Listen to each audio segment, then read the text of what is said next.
Thank you. Over to you. Thank you to the Committee on Safety. Thank you to the Committee and the European Medicines Agency for organising this public hearing and for allowing me to speak today. My name is Karen Keely from Ireland. I speak not just on my own behalf, but on behalf of the Facts Forum Ireland, an umbrella group of Irish organisations, including Epilepsy Ireland, that have come together to raise awareness of fetal valproate syndrome and to seek better supports for families affected. I am also speaking for the growing number of affected families that have come forward in Ireland in recent years, a group that we are now in the process of formally establishing as Oaks Ireland in the near future. Today is an important and an emotional day for me and for the many Irish families who have struggled for many years to have our children's disabilities recognised, diagnosed and treated. At last, it finally feels as though we are being listened to. In relation to the first question, the risks have been well established over many years and backed up by the EMA as part of its 2014 review. It is beyond doubt that the drug significantly increases the risk of malformations, autism and developmental delay. We are all aware that the statistics and others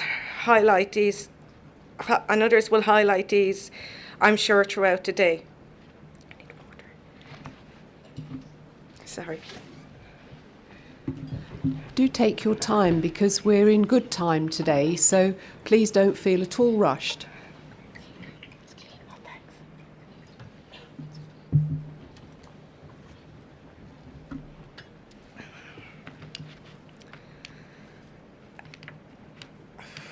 We are all aware of the statistics, and others will highlight these, I'm sure, throughout today.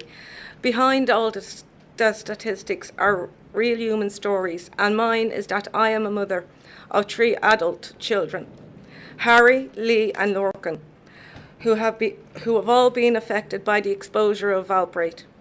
We are living evidence of the risks and the devastating impact of this drug. Two of my 3 boys require lifelong care and will never be able to have a normal life.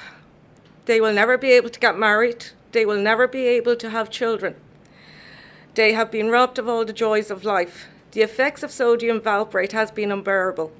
Unfortunately, I am far from alone. There may be over 400 affected families just in Ireland, and I assure you that none of us want future generations affected or ignored in the same way that we have.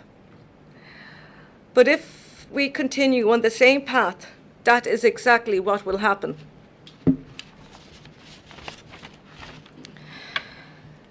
Given the evidence and the real human impact, the Facts Forum Ireland supports the EMA's 2014 recommendations that valproate should be avoided in pregnancy unless all other options have been found to be ineffective.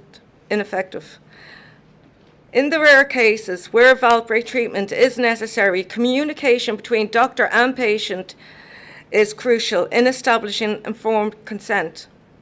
The measures introduced by the EMA in 2014 to reduce the risks were a step in the right direction. From the Irish experience, the restrictions and the work of the HPRA have helped bring some public and professional attention to the issue. Pills and SPCs have been updated, and the data suggests that overall prescriptions for valproate have been declining. However, we have a number of important concerns. We believe many of the changes have been implemented simply to tick a box, with little regard for delivering real change. Pills are not a solution. How many patients really read the information, especially when they're on the drug long term?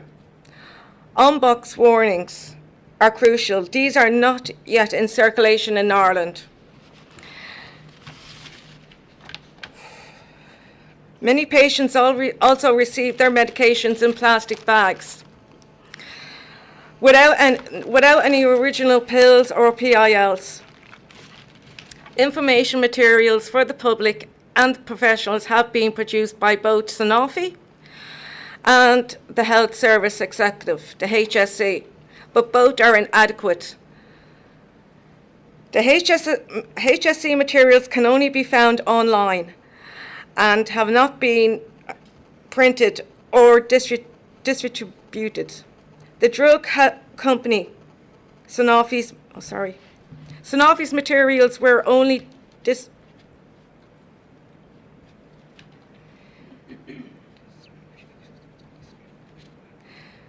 Sanofi's materials were only distributed in small quantities and nowhere in their booklets in their familiar brand names used. These are missed opportunities. We have limited data in Ireland to gauge outcomes, but Epilepsy Ireland has conducted a number of surveys for women taking valproate.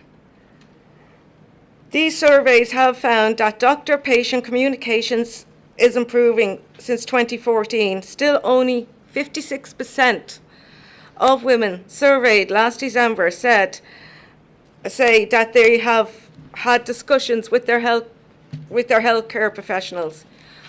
We believe that a lot more can be done and must be done.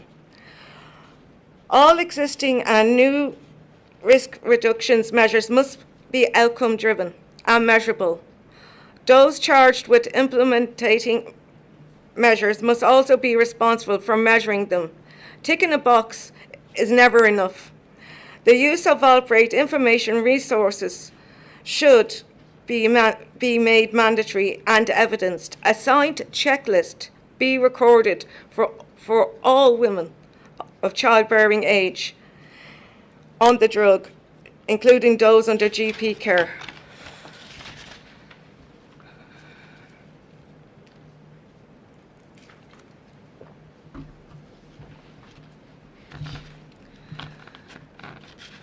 There needs to be a national maintained registers for women prescribed with valproate to run alongside registers of children already affected by exposure of the drug. A national implementation groups, including patients and patient organisations, must be established to oversee implementations of existing and new measures. I urge the creation of properly resourced public awareness campaigns to ensure all women taking the drug are aware of the risks. Brand names as well as generic names on all patient information are a must. I have lost count of the number of times I've heard I don't take valproate, I'm on Eplum, including myself. Warnings must be displayed on external packaging, and importantly, medication should not be dispensed without original internal and external packaging. The interest of the patient must come first. We call for a greater role for pharmacists in identifying women at risk and reporting back to the prescriber. Finally, at this stage, we do not necessarily believe that prescribing guidelines for valproate need to be tightened further to restrict access. However, should outcomes from lesser measures still prove ineffective within the next 1 to 2 years, this should be considered. Before I finish, I would also like to encourage PrAC to consider the non-pregnancy risks of valproate, especially the effects on the mitochondrial function and on the third generation. I also want to place on the record the urgent need for greater research into the scale of the problem across Europe, the need for inquiries to determine accountability, and the need for appropriate services for the families affected. Unfortunately, in Ireland, there are repeated efforts to discuss this with the Minister of Health have so far been fruitless. Neither Sanofi nor anyone else has been held accountable for what has happened, and this is just not good enough. I have been mourning my children since the day they came into my life. And I am determined to not let this injustice happen to other families in the same way that it has happened to mine. Thank you for your time. Thank you very much.